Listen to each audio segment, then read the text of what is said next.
Welcome to the NYU Postdoctoral Program's Oral History Project, in which we have been recording the stories, personal and professional, of some of our senior faculty. The video that we're putting together today is a bit different.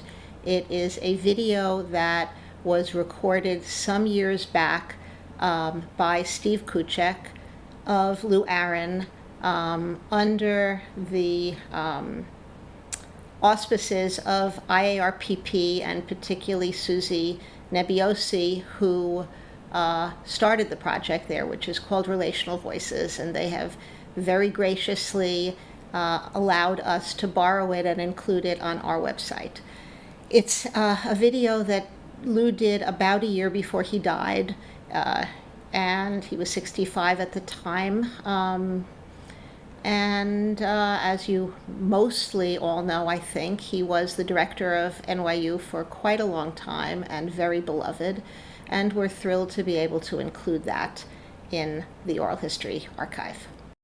I'm Stephen Kuchuck, and I'm sitting here with my good friend and colleague, Lew Aron, in his office on the Upper West Side of Manhattan. Today is Thursday, December 28th, 2017. And Lew, thank you for agreeing to do this interview. We've known each other, I think it's close to 15 years at this point. And obviously there's a lot I know. There's still some things I don't know. But our goal overall with this online video archive is to meet with founders and senior members of the relational community to learn about and reflect on the origins and evolution of relational psychoanalysis. So why don't we start right away? As we often do with patients, I thought we might start by going back to the beginning. At what point in your life did you decide to become a clinical psychologist and later a psychoanalyst? I think, all of this is always nachdraglich, right? You rethink it as you go. So it's hard to say when I thought of it. On a very simple level, I think when in college, I was taking psychology courses, and at a certain point, I had to decide what am I going to do after college. And one day, I sat down on the floor of my room with catalogs from graduate programs in psychology, which were one choice, and law school catalogs, and tried to figure out, well, should I do law school or graduate school? And the law school catalogs looked boring as hell. And I said, the psychology just looked a lot more interesting. I said, well, it's a toss-up. It's going to be psychology. So on one level, that was the decision. But the truth is that I remember when I started elementary school, I went to a private school, and we had to have psychological evaluations to get in. So this is when I was in kindergarten that my parents took me for psych testing. And I still remember Dr. Shapiro, who tested me in kindergarten. And I think I remember it because he was the school psychologist. And so I saw him for years later, walking in the halls or being the school psychologist. And my parents, I think the way they presented to me that I was going to be tested was that, well, this is a very special school and you have to, achieve a certain amount in order to get in. So they made it very narcissistically enhancing for the fact that I was with this psychologist. So I thought of him as special, and this whole, I think that there was something that I felt about the school psychologist through elementary school that had a sort of a positive connotation to it, which prepared me for that. And then in high school, I had several teachers that were really interested in psychology and gave us things to read. So I started reading Freud. And then in college, not in psychology, that's the reason I wasn't sure I'd want to go to psychology graduate school, was that psychology in college was so flat and not psychoanalytic. So the psychoanalysis that I studied in college was in courses like the Freudian Left, which was a course about Marcuse and Norman Brown, and so it was courses in philosophy and history. And that brought you in. So I noticed when you were talking about your preparation for choosing a major, there were no rabbinical school catalogs for you to. Well, because I was going to rabbinical school anyway, but that was on the side. In other words, in those days, and remember this was also during the Vietnam War, All of my friends were in rabbinical school because it was an exemption from the war, but it was not something you necessarily did as your full-time thing. You would go to college or whatever else you were studying and then do rabbinical school on the side, right? And so I did expect to be a rabbi. I expected to be a rabbi my whole childhood, but I never expected to only be a rabbi. I always assumed I'd be a rabbi with some profession. I see. Interesting. You know, as you do know, of course, and you've even written about this, many of us enter the field in an attempt to heal or repair or otherwise compensate. Other than Dr. Shapiro, were there any early family dynamics that might have set some of this interest in mind for you? Yeah, now how long do you have? Because I'm going to lay down on the couch before I answer this one. But I can give you a couple of ideas. I mean, I think because you asked me about the rabbinical school, and that's connected. I think that in many ways, what I thought of as being a rabbi was very much the job that I ended up having in a secular way. But you know, the job of a rabbi in the way I grew up was very often not only leading the community and being a community leader and community organizer, but somebody that would get up and give speeches about things, and a teacher and someone that would teach. And also, when my family had personal issues, we didn't go to a therapist, we went to the rabbi. So the rabbi was literally somebody that would sit down with me and my parents and talk about family conflict. And so for me, the image of a rabbi was something that combined community leadership, teaching, lecturing, being a scholar, and also being a sort of family therapist or therapist. So I think that was very much part of that role. So I'm actually wondering at what point you transferred care from rabbis to therapists. That's a slightly awkward segue, but we know that one's personal or training analysis usually becomes part of our professional identifications. At what point in your life did you enter treatment? And are there any particular, and I'm sure there are many, identifications or disidentifications that you're aware of making and integrating into your own work as an analyst? So when I was graduating college, I knew at that point when I was still in college that I wanted to get into therapy.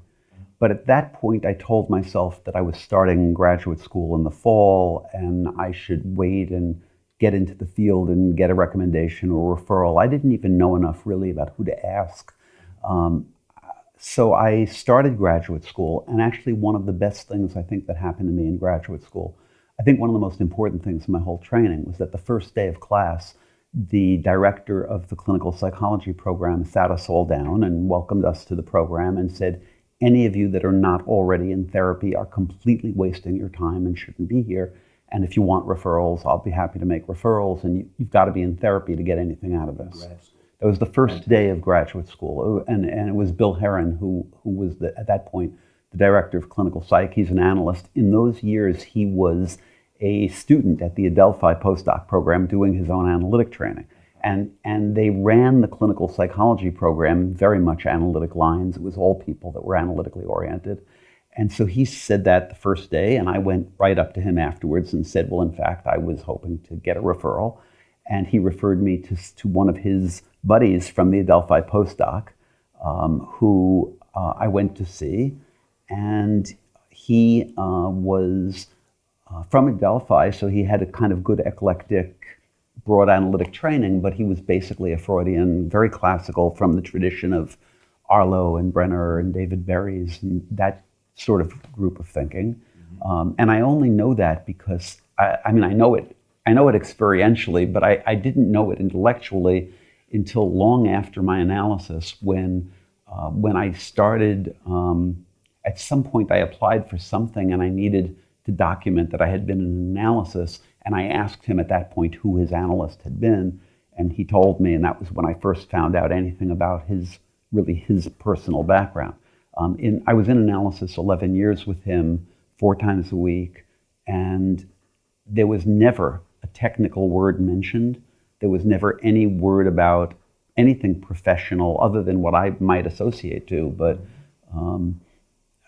never anything professional discussed. I mean, I think very wisely, any any attempt I made to drag him into that, he handled. That became a part of your training as a psychologist and as a psychoanalyst, of course. A part of my training, but I think also important to emphasize, not a part of my training in the sense that, right, it was not through an institute, it was not to fulfill a requirement, and that's left a very important, it leaves me with a very, very important belief, a strong feeling that, and this is kind of radical, and I don't think most people agree with me, but I'm against any kind of connection between training analysis or insisting on an analysis or monitoring an analysis and analytic training. I think analytic training should stay away from people's personal analysis. I think that that's a personal thing, not a training thing. We were saying more than the non-reporting analyst, which of course is accepted at most institutes. Certainly not a reporting analyst, but I think other than telling people just exactly what was told to me, that if you're here and you're not in analysis, you're wasting your time, right? And we expect you to be in analysis, but that's it. I wouldn't require it be any particular kind of analyst. I'm not interested in anybody having training analysis status. I don't think we should screen who's a training analyst. I would stay away from requiring it being this 3 or 4 times a week or twice a week. I just think that we should completely let somebody's analysis be their own. It's personal, it's not training, it's not education, it's analysis. We have enough that we can offer about training and education. And to me, your own personal analysis is the holy of holies. It's just the thing that, the way, because I've talked with people in the field who say to me then, well, how are you going to make sure people get a good analysis? And my answer is, you make sure they get a good analysis by staying out of their way. I believe if people are motivated enough to become analysts and go through all of the training, that we have to just assume that they're going to get the best analysis they can get. And our requiring things of them is not going to make the odds better that they're going to get a good analysis.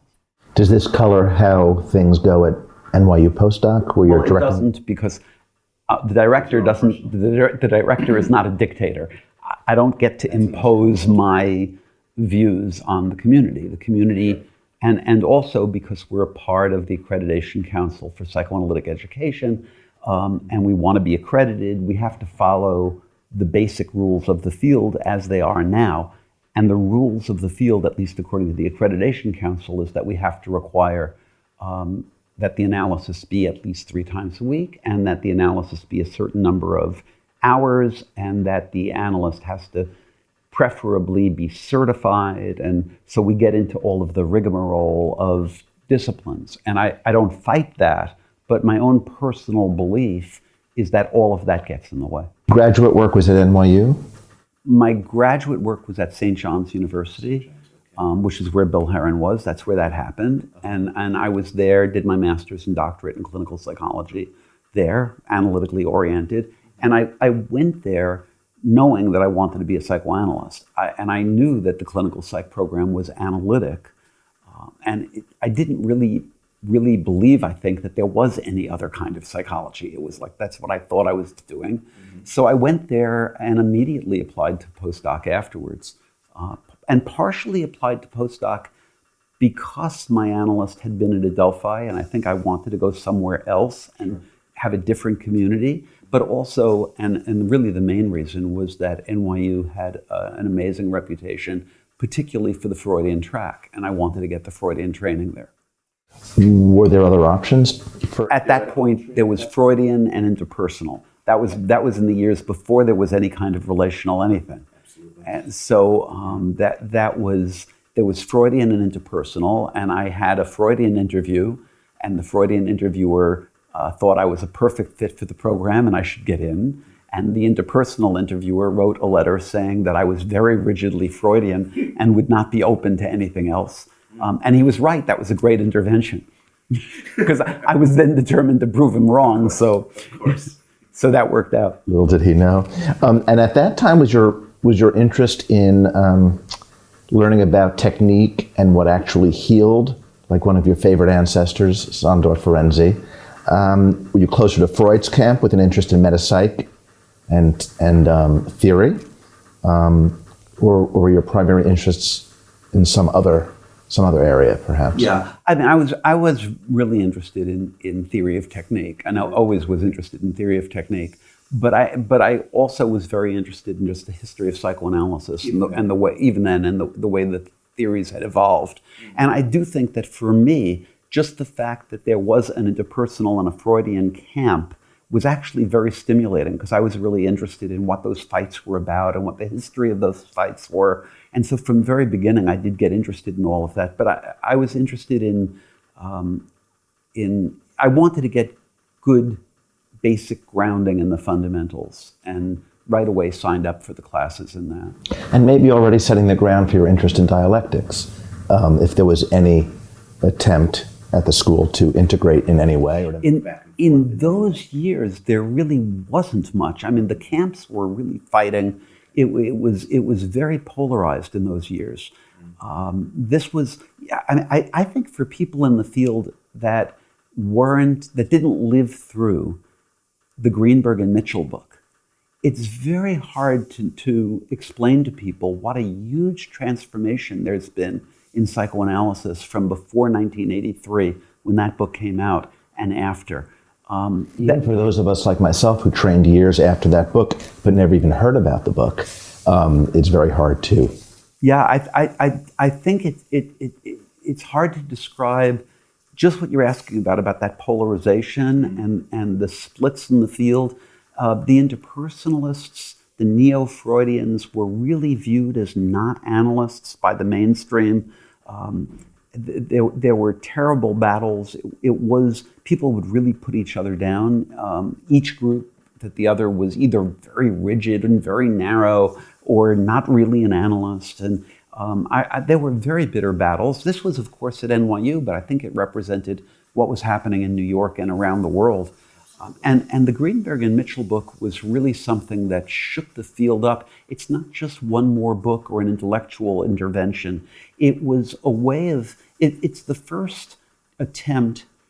I wouldn't say it was comparative, because there's a certain way in which that book didn't really begin to compare the theories, but it made them all part of one movement, one thing that could be studied together and could lead to comparative approaches, which it did within a couple of years afterwards. And I think the message was that we can, that there is a way to create some kind of integration, synthesis, comparison, at least bring things under one tent, one university, where it could be taught together. And I think the emotional tone of the field changed after that. Which brings me to my next question, which was how did you learn about relational psychoanalysis? And did it feel like a revolutionary shift for you, as Steve Mitchell intended it to be, or was it more of a natural evolution in your learning? Yeah, that's a big question. So I'll tell you that I was exposed, I mean, although I went to NYU to become a Freudian, I was exposed, of course, there to the interpersonalists, and got firsthand experience with them. First of all, I had many classmates so aside from my own choosing instructors, but I had classmates from all the different tracks, because students in the program don't have to choose which orientation they're part of. That's really only for the faculty. So as a student, you don't have to choose. So my colleagues, people in my classes, were from all different orientations, but then I took classes especially with Manny Gent, who was an influence, Bernie Friedland, and I studied with Ben Wallstein, and I studied with Joe Barnett, and interpersonalists. And so I was, it was not that I had not known interpersonal theory or was unfamiliar with it, but my identity was very much as a Freudian.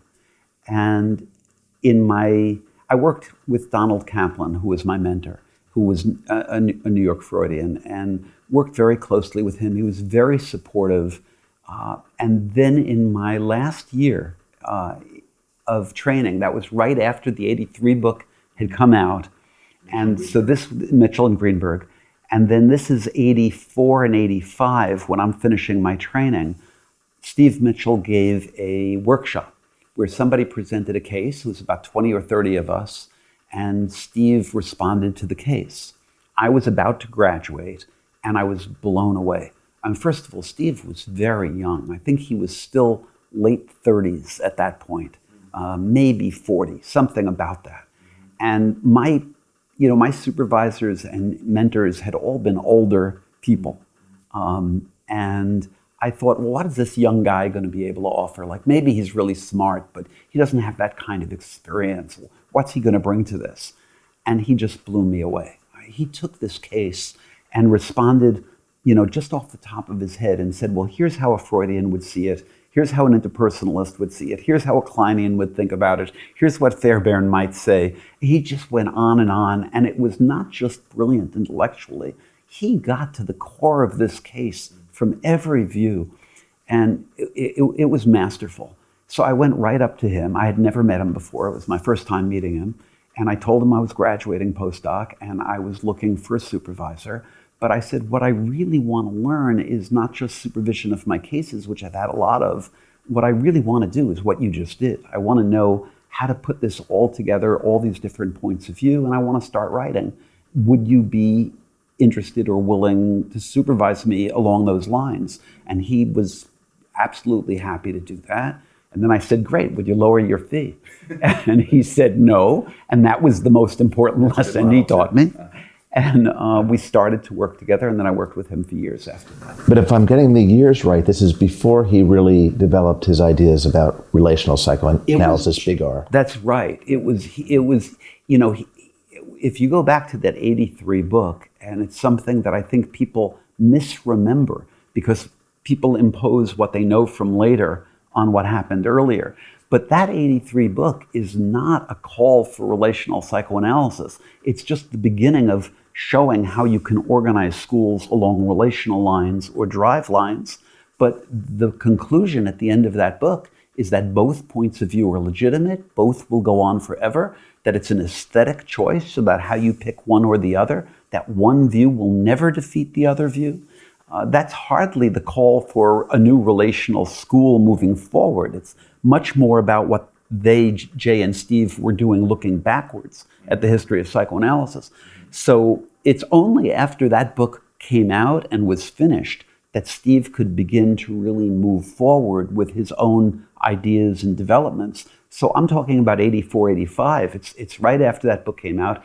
And of course, it's in the years that I'm in supervision with him that he's writing relational concepts. And that was, I have to say, just the luckiest thing I could imagine was being with him as he was developing those ideas. And the timing is incredible. So something is shifting and changing in his way of thinking about theory and technique, of course, as you're beginning and continuing in supervision with him. Yeah. So how is his evolving sense of things translated in the supervision? Was he sharing ideas with you as they were? Yeah. We did follow cases. We followed cases, pretty rigorously over a number of years. But we also spent a lot of time going over. I was writing my first article, and Steve was reading it and giving me feedback. This was from 85 through 88.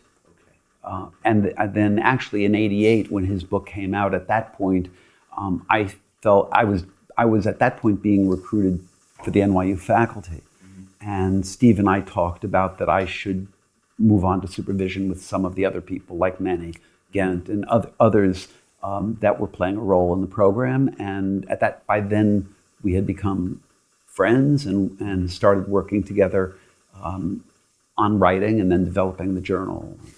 Right, which I do want to go back to. I want to ask you, though, Steve was adamant about not creating a singular theory or theoretical school. Can you say something about his reasoning about that, and whether or not you think it's still accurate to call this a perspective rather than a school of thought or specific orientation?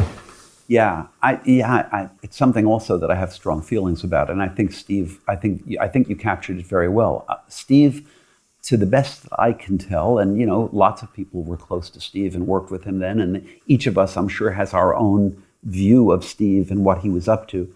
But my own feeling about it was that Steve's goal was to create a large tent, to bring people that were very different from each other, but to show that there was enough common ground that they fit into a big tent. And I don't think that he saw his particular integration as the relational integration. I think he saw it as his personal way of putting things together. And I think he not only assumed that everyone would have their own way of putting it together, but I think he was incredibly encouraging of people to put together their own thing. So this gets us really into what for me is like the heart of the relational contribution, which I think is about taking into consideration the analyst's subjectivity, which you've written a lot about, and I think is really at the heart of the movement or the school or tradition. Steve and I decided to call it a tradition when we did the first book, because we knew we were building on a lot of psychoanalytic tradition and history, that it had a movement, a trajectory. But I think the heart of it is that in the classical model, if you look through the standard textbooks of psychoanalysis from Freud on, and Glover and Fenichel and Greenson, and there's no chapter on who the analyst is. And you have to ask yourself, well, why not? Why wasn't there? Right, it's completely eliminated because the idea is you take the theory, you apply it to the patient. So who the patient is matters. And what getting the theory right matters. And then you apply the theory correctly to the patient, but with really no processing of how does that theory get transformed as it goes through the guts and the heart of the analyst. Who the analyst is really mattering. And to me, the heart of the relational contribution is that it's two individual people, the patient and the analyst, and the theory is transformed by the personal side of the analyst, who they are. That no two analysts would apply the same theory in the same way, with who the patient is notwithstanding. So if you think about it that way, it would make sense that each analyst would have to have their own integration of theory, their own way of putting theory together, which also takes into account who they are, what they need, what they're compensating for, how they're using the theory to adjust something, to regulate something in themselves, and to regulate it with their patient. So when I think of Steve putting together a very broad tradition, it has to be broad. It can't be too narrow because it has to have in it, built in, room for each analyst to make it their own. It's well put. Yeah. So would you still think it important not to refer to relational psychoanalysis as an orientation or as a theory or as a school the way we would with object relations or Freud? Or well, okay, so that brings us to another. It brings us to another thing that you mentioned before, which is relevant, which is about the revolution and evolution. Because I think that when Steve was writing, Steve understood perfectly well that whether it was a revolution or an evolution was a construction. Right? It's not as if this is an entity that we dig up under a rock and we see, is it really a revolution or an evolution? It's a social construction. We decide whether it's to our advantage to think of it as a revolution or as an evolution. And Steve weighed the advantages and disadvantages in his time and felt that it made better sense to emphasize that it was a revolution because he felt psychoanalysis had run aground. It had become stale, that the fights with the classical school had immobilized it, that it wasn't adapting to changes in the world. And he wanted to shake the field up. So he made a choice. He knew he could present it as an evolution, and he could make a very good intellectual case that it was an evolution. But he felt that it was to his advantage and to the advantage of the field to present it as a revolution so that he could shake things up. And I think he did that, and it was successful. But every generation afterwards has to ask itself, is it in our interest now still to emphasize that it's a revolution, or have things changed enough that we might now be better off emphasizing that it's an evolution? In other words, it's a pragmatic decision about what you're trying to accomplish. And my own feeling is that things have shifted enough that I'm more interested in common ground. What do we have in common with other analytic thinkers? I think there's a lot of very creative work going on with analysts who never thought of themselves as relational. They weren't part of the relational tradition, but they're doing things that lend themselves to our integrating it with relational and having dialogues with them, looking at the similarities and the differences. But I think because of my interest also in psychoanalytic education and the history of the field, I think we're at a place where it's very important for us to emphasize common ground, for analysts and analytic therapists to broadly hold together, because there are so many forces that are anti-analytic and not in our interest. And so I think right now, rather than emphasizing what is different about relational from other schools, my own preference, my own tendency is to really focus on common ground without minimizing that there are differences between theory and that those are interesting and worth debating and arguing about. As a defense against or an antidote in some ways to fragmentation, perhaps. Fragmentation of the field. Or just economic and political decline given the climate that we're working in. What are some of the limitations of the relational contribution? So that's something that we've been working on a lot. I have 2 volumes coming out with Sue Grand and Joyce Lockauer. And the idea behind that was that, and to me, I think it's a really compelling idea, and also like a very natural idea. What we teach in relational theory broadly is that when patients say things that are critical, or if we feel that there's an illusion, a transference, a misunderstanding, we're taught not to dismiss it as just a false connection, an inaccurate perception that we correct.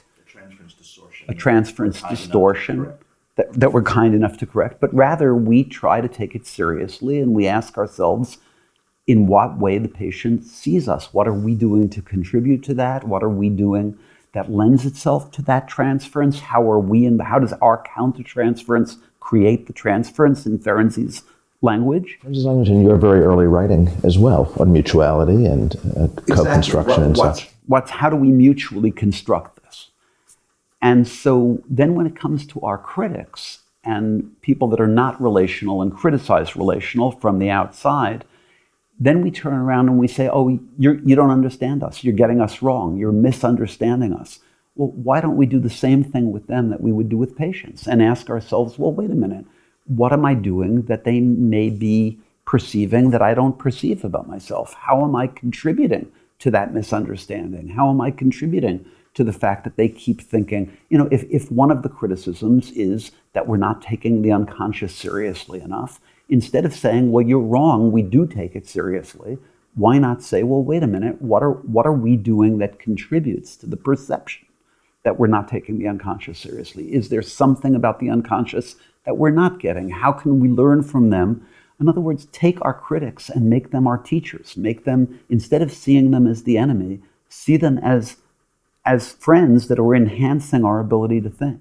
That was revolutionary in the development of relational psychoanalysis, and it's revolutionary in the literature. I don't know that there's any other theoretical school that has attempted to critique itself in publication. And I've thought of it, and it seems really stunning to me. Like, why haven't the Kleinians put out a book about what are the limits of Kleinian thinking? Where does it go wrong? Why hasn't self-psychology had a book about the limits of self-psychology? What's wrong with the Freudians? I don't think it's not been part of our tradition, but I think that relational theory calls for it because that's what we teach all the time. We teach about it being a mutual construction. That doesn't mean that we plead guilty and blame ourselves masochistically. It just means we take the criticism seriously and really think about how we can use that criticism to make ourselves stronger.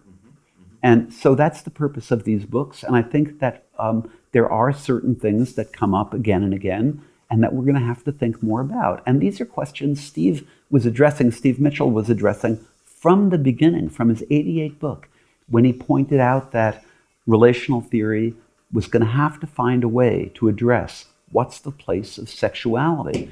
Having gotten rid of drive theory, how do we explain why sexuality would be central to us? We can't just say, well, it's because there's a drive. how do we do it? How do we deal with the unconscious if we're not tracing it back to drives?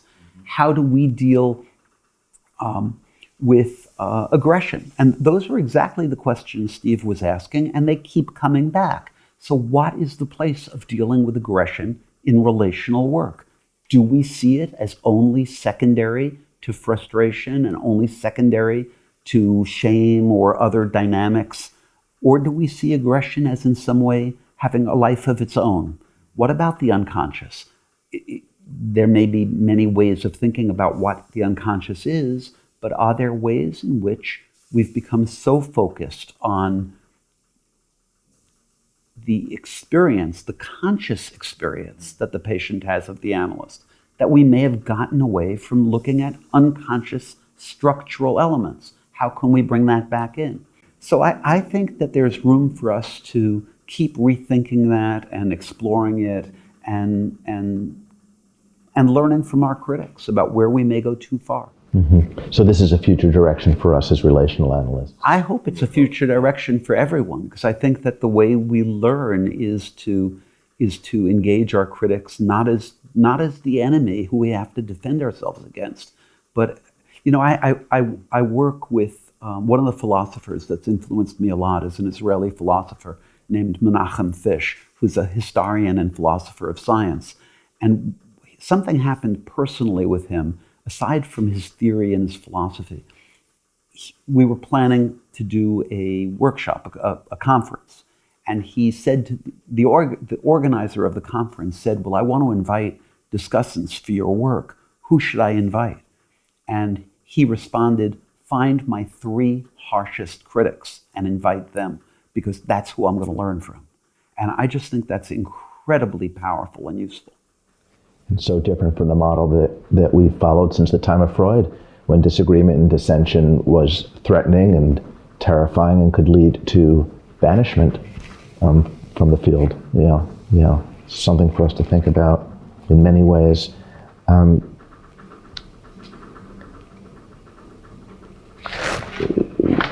What do you think are your most important contributions to psychoanalysis?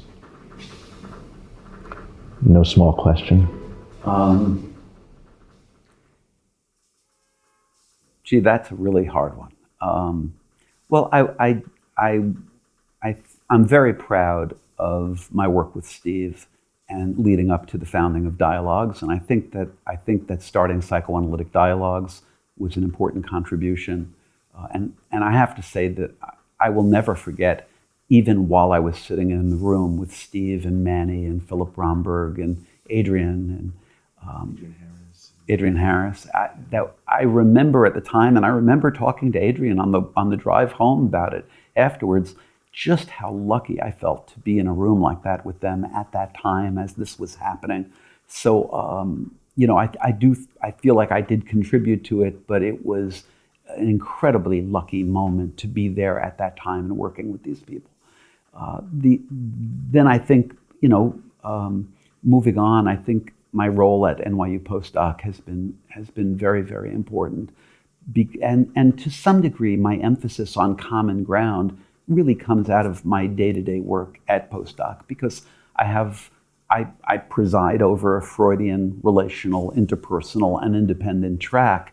And my job is to be the rabbi of all of them. And that means keeping them together and working together and appreciating each other and helping them learn from each other and really promoting the overall training of the student, not what's good for one track, but what's good for the program as a whole and what's good for the field.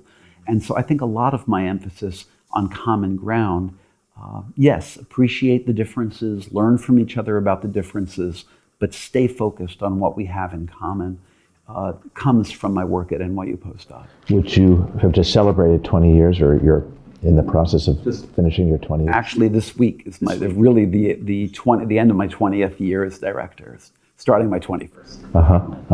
It's fantastic. I guess I want to say, theoretically, I think it's part of what I talked about before about the analyst subjectivity. I think in regard to theory of technique and making a place for the subjectivity of the analyst as part of theory of technique and part of the therapeutic dyad and the relationship, and part of that has come out, my work with Jessica on the third and thinking about the third as a place to bring in the use of theory in relation to the two people that are there. It runs throughout all of your writing in some way or another, even to the extent that you explore the lives and subjectivities of authors that you admire, theorists. Even in your teaching on Carl Jung, it was very important to you to find some understanding of who he was as a person and what his dynamics were. Very much. And I think credit here really should go to Atwood and Stollerow. The Faces in a Cloud book, and I think that they did a lot in that book and afterwards that was influential to me. But I find that in teaching, my approach to teaching, as you know, psychoanalysis is very much to think about whatever we know, and for some people we have many biographies, like for Freud, and for others we don't, but to take whatever we know about the theorist, about the writer, into account, because I'm convinced that people spend their lives, when people spend 40 years developing a theory, it's because they're writing about what they struggle with personally. And the way to understand it, the best case to deal with is usually the case of the author. That the theory in some way helps us understand them and applies to them. And that's the way I like. So my teaching very much combines biographical studies, when we have it, of the author, along with the history, the context in which they're writing, who are they arguing with, who are they talking to, what tradition are they coming out of, along with the more abstract elements of the theory. Speaking of which, can you tell me when you began to make the shift from what I assume was full-time clinical practice to really almost full-time teaching and institute directing? I almost never in my career did full-time clinical practice. I've always had a teaching part of my career. So from early on, I had half-time or part-time appointments at internships, hospitals, externships. I always had a teaching part of my life, along with my clinical practice. I don't think for me personally, I ever wanted to just be in my office seeing patients all week. I always wanted a teaching element. Speaking of the analyst's subjectivity. Right, that just fit who I was and my scholarship, my interest in teaching, and also the use of myself in a more active way to teach and lecture. Mm-hmm. And then I think over the years, as I got into a position where I could teach more, and as my study groups started, I wanted to do as many study groups as I could, and they just kept building. And it didn't happen by accident. I mean, I kept building them. I liked it. So I still have a small practice, but I've always had, I've never gone without having patients. I have a small practice. But at this point in my life, I think it's divided between teaching, administration, political, organizational, psychoanalytic work, and clinical practice. You were the founding president, am I right, of Division 39? I was the president of 39, but not the founding president, because 39 had already been in existence since 79, 80. But I was a president of 39, and I think I was a founding president of the New York State Division of Psychologists, Psychoanalysts, and of course the founding president of IARPP, which I only did because tragically Steve was going to be the president, and the story, and I've told this story, other people were there. Steve didn't want to be the president. Steve was not interested in the political administrative side. He didn't want to run an organization. He was doing his writing and thinking. But I said to him, listen, you've got to be the president of this. This is your organization. It's what people are going to expect. And he agreed to be the president if I would be the vice president and do a lot of the work. And I agreed to do that, and then he went and died.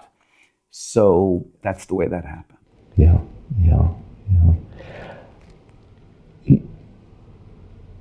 Your most recent book, Dramatic Dialogue, co-written with Galit Atlas, is literally just out.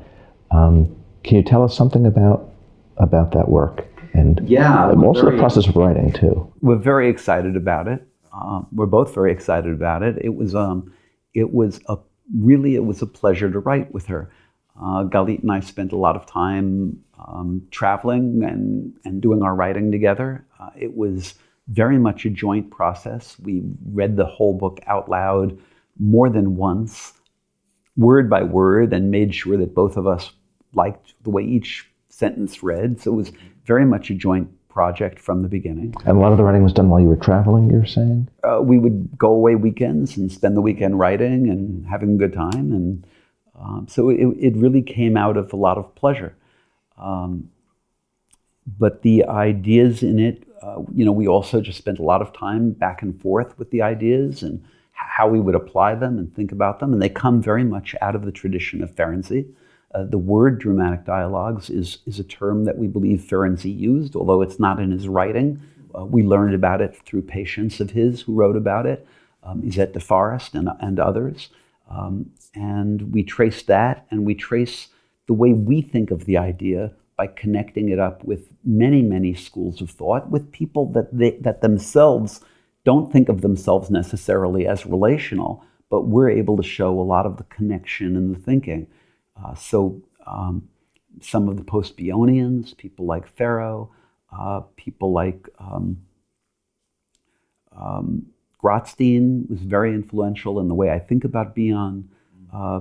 We go back to Harold Searles, who's a very important figure for me and actually was a very important figure for Steve Mitchell as well. And we trace some of that, and we connect it up to some of the work in South America. Yeah. And of course, there's many clinical examples. There are many clinical examples, and both of your voices do come through loud and clear in there, as do the voices of those you're citing, Bion, Searles, Ferenczi, and the others that you mentioned. How are you feeling these days? Thanks for asking. I feel okay. I think people know that I've been battling cancer for the last 4 years. This past 2 years has been particularly rough, but no choice. My feeling is make the most of every day, and I'm trying to make the most of every day, stay productive. I love the teaching. I love working. That keeps me going. And playing and family and playing. What do you play, Lew? what? Tell us. Well, I think people know I play guitar for a famous rock band named SIG, made up of all psychoanalysts, and we emphasize their common ground, not their differences. So yeah, playing every day and working and really trying to make the most and enjoy every day. So you feel that the illness has in fact brought more of a focus to living in the moment? I would like to think that I tried to live fully even before, but there's no doubt that having an illness like this focuses you on life. And I think, that brings me back to Freud's essay on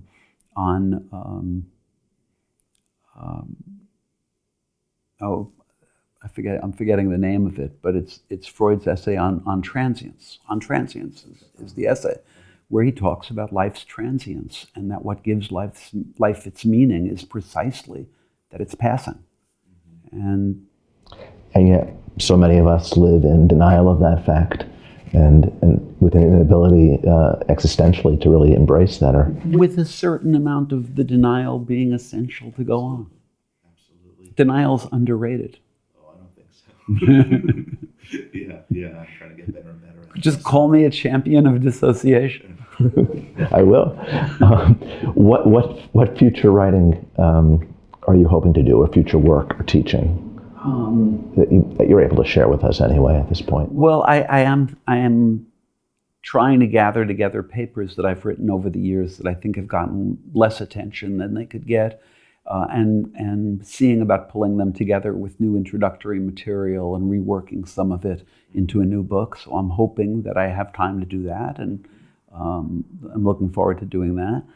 And I've got a bunch of new papers coming out. A lot of it I'm working with colleagues, and I really like writing with colleagues and working with colleagues, and I want to do more of that.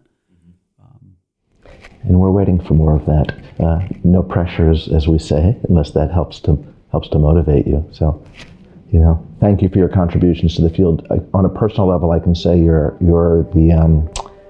the best teacher I have ever had in any subject, and I know a lot of people feel that way about you. And I think it's your passion for the material and a commitment to teaching and communicating that sounds like it's been with you almost forever in your family, whether it's as a rabbi in training or later a psychologist and psychoanalyst and scholar, historian. I know that's a big part of who you are, and we're grateful in the field, and I'm grateful for the time we're spending today talking about all this. Thank you for interviewing me and for being my friend. Thanks. Thank you.